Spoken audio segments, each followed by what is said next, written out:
Yeah. Bass. Turn up. Parents need more education options for their children. Teachers should be afforded more freedom to teach without big government interference. If we really want to make American education great again, the dollars to fund public education should follow the child.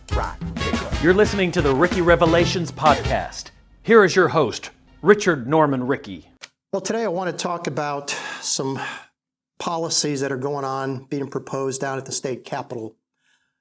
All of you that know me know that I am a supporter of school choice, freedom to choose an educational setting that meets the needs of your son or daughter.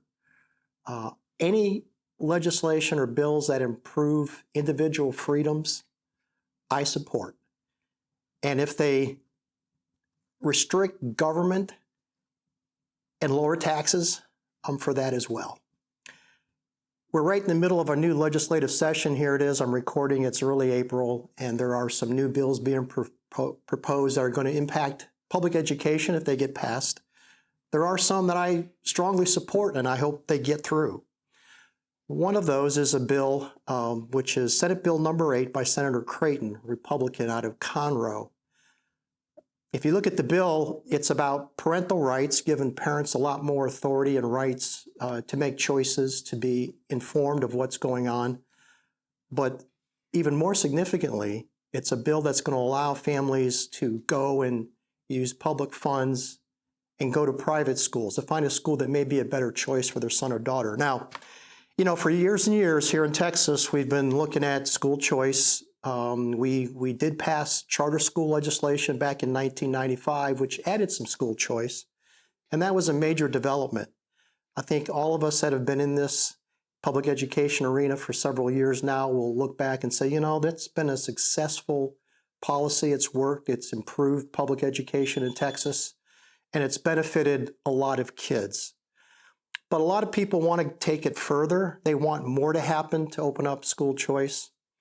And some of the ideas that have been tossed around in many states that are a little more controversial because they've been opposed by a lot of groups, especially teachers, unions, and others that support traditional public education, are things like Opportunity Scholarship Acts, the tax credit scholarships, vouchers, education savings accounts. The idea that we're going to use these vehicles to allow kids to go seek private education, maybe from a private school of their choice, maybe from some private educator for textbooks and other resources, school resources. But there's a lot of opposition, always has been to that, from traditional public school entities, bureaucrats, and others that don't like the idea that we're going to use public funds for private choices. But it's not caught on very many places. Some states are doing more of that now. But what's really brought this to the forefront here recently, I think, was COVID. COVID accelerated this idea that, you know what, parents shouldn't be stuck with only one choice or few choices. Charter schools have offered more choices. They're not traditional public schools. They're charter schools, a little bit different than a traditional school, but still within the traditional public school system. They're just a niche player, but they're very similar. Yep, some families in large suburban areas, cities, have the choice of their local public school that they're assigned to based on their address, and now they have a charter school that maybe isn't too far away that they can go to. So for some families that are in large metropolitan areas, they've got a few more choices than they used to. But it's still not enough. One choice, two choices, three choices may not be enough for some. If you're a family member and the school choices that you have, whether it's one choice or two choices, is still not meeting the needs of your son or daughter, or what's being taught does not align with your family values, why should you be stuck with a school that's failing your kids when a family that has more financial resources can go on and find a private school that is a better match for their sons or daughters. But if you don't have that kind of money, you're out of luck. You're stuck. So I am for more school choice than what we have right now because I'm for parental freedom. And I think that it always wins out, that parents find a way to get what they need for their kid. Because after all, the government doesn't have the money unless they take it from us, the taxpayer. It's our money. The idea that the government has this money, the public schools have this money, and if you use a voucher or an education savings account and you go and use that to go to a private school that better meets the needs of your son or daughter, these critics will say, well, you're taking money from the public school system and you're putting into this private school that's teaching whatever. Where did the public school get that money? They got it from you, the taxpayer. It's your money.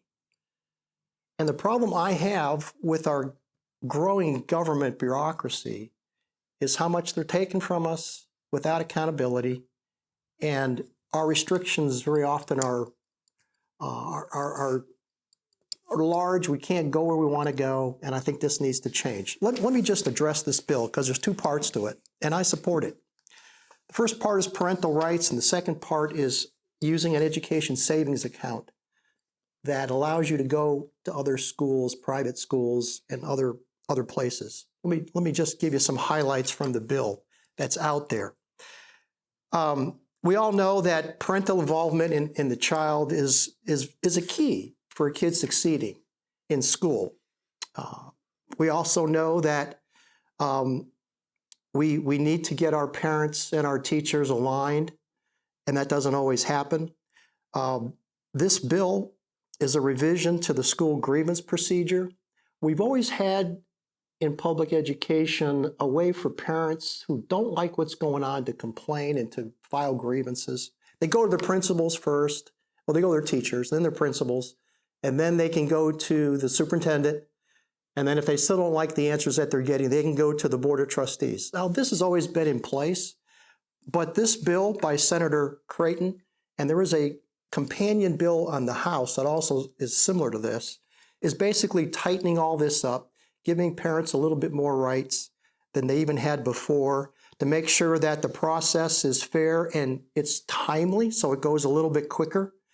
There's still one more layer of review for a complaint or a grievance, which can go to the TEA commissioner. And I think all that's good. I'm all for that. School districts are also prohibited from withholding information from a child's parents. And they must receive parental consent to administer any medical, psychiatric, or psychological treatments or tests to a child. Sounds great to me. I think parents should absolutely be informed of all those things. There shouldn't be any surprises. Also in this bill, it gives parents the ability to exercise their freedom of educational choice by allowing free transfer between school districts. Now, most of our public traditional school districts right now allow transfers. There are some that maybe because they don't have enough space or enough classrooms, they may restrict enrollment from kids coming outside of the school district boundaries. But most districts now want the enrollment to increase, so they have open transfer policies. This just goes a little further and makes sure that that continues. So you may be in one school district, but if you can get to another school in another school district that you feel like is a better fit for your son or daughter, maybe it's only 10 miles away or 20 miles away, they want to make sure that you have that option. So that all seems good.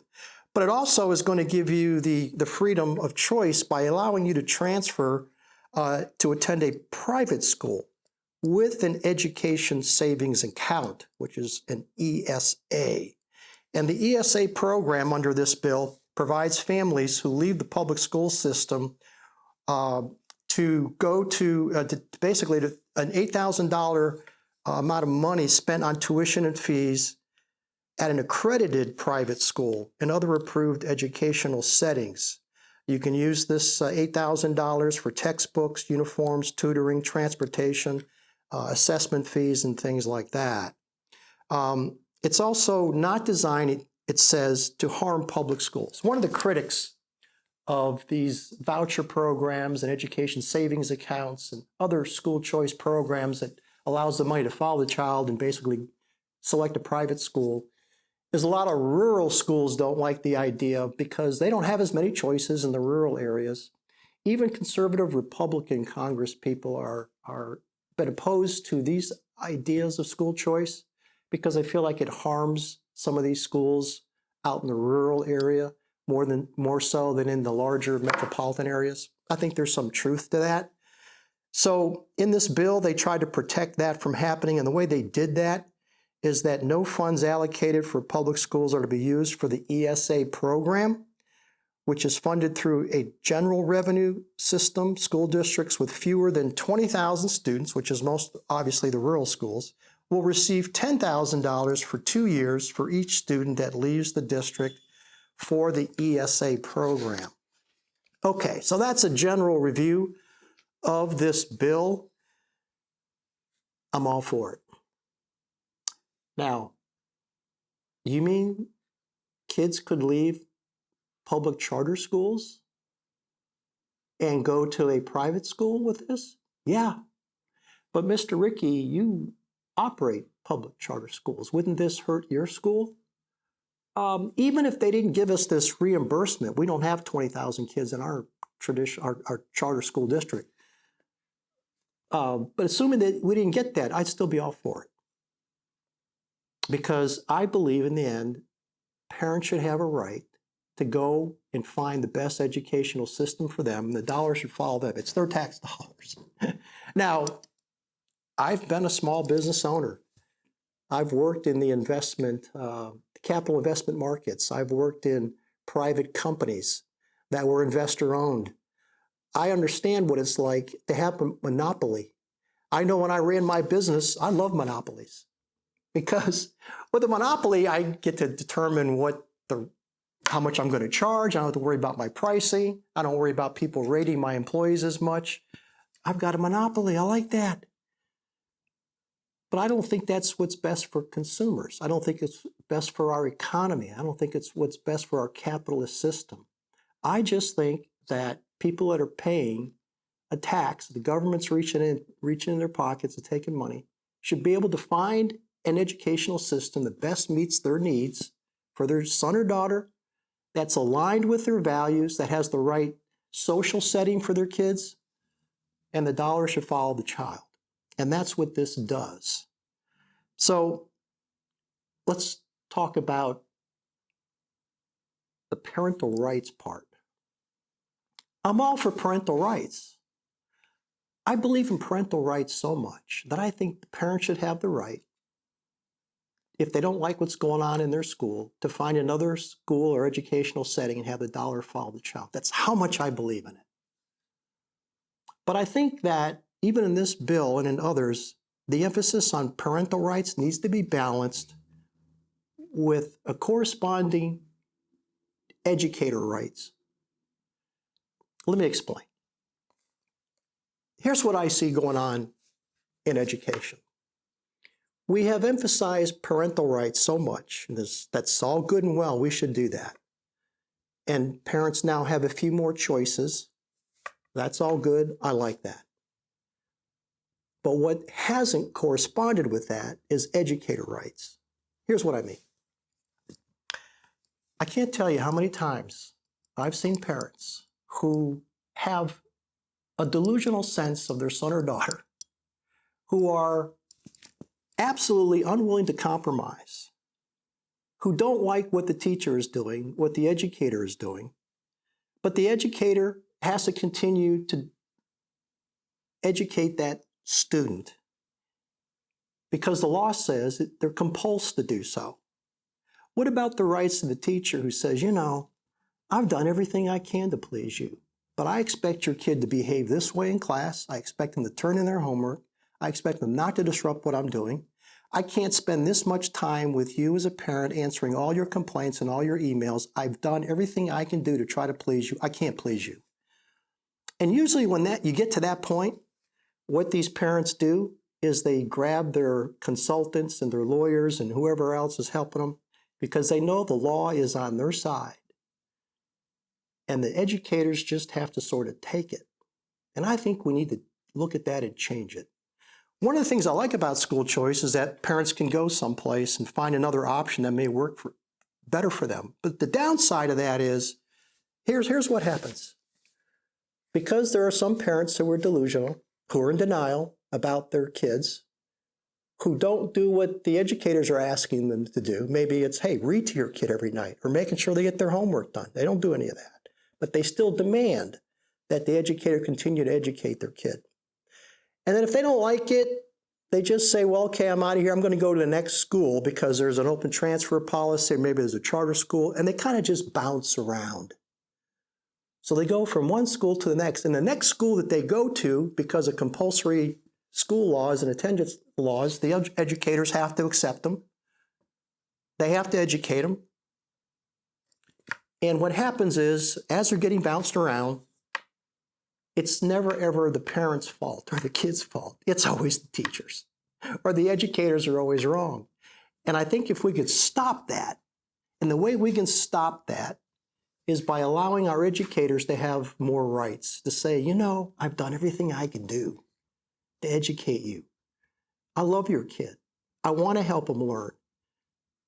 But I've reached the end of my tolerance level. I think that this voluntary relationship needs to end. And if parents got that message more often, and they knew that, you know what, education's voluntary association. No one is going to continue to be forced to educate your kid. You've got to comply. You've got to make some changes. I think that would be a wake-up call for a lot of families. But more importantly, it gives our teachers more value. It gives them more autonomy, which is what we need to do to get more teachers in the profession, to stay in the profession, to be respected again. Can you imagine you're a parent and you're having a hard time finding an educator to educate your kid? Because everybody's just like, you know, I've tried. I've done everything I can. But you're still not listening. You're still not complying. You're taking up so much of my time, so much of my effort. You're disrupting my class. I can't get done what needs to be done. You need to move on. I don't want to continue to serve you anymore. How about that idea? To counterbalance parental rights, that we also make sure that our educators have an equal amount of rights. Let's just take a look at that. I'll be happy to talk to anybody about how to do that. I'm all for it. So in the end, freedom of education should mean school choice. The dollar should follow the child.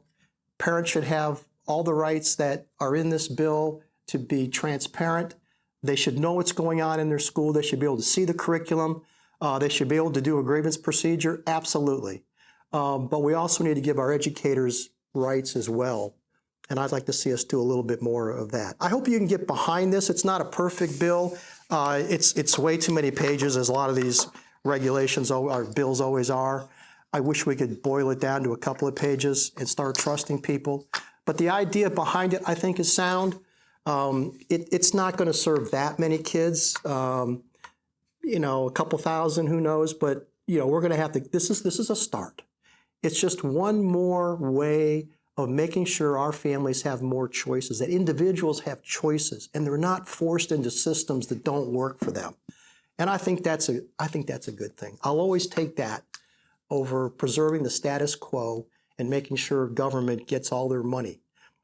So support the bill. It's moving forward. I know it got through the Senate. You get the House as well. It'll come up to a vote, but you can go to the Texas government website and get behind.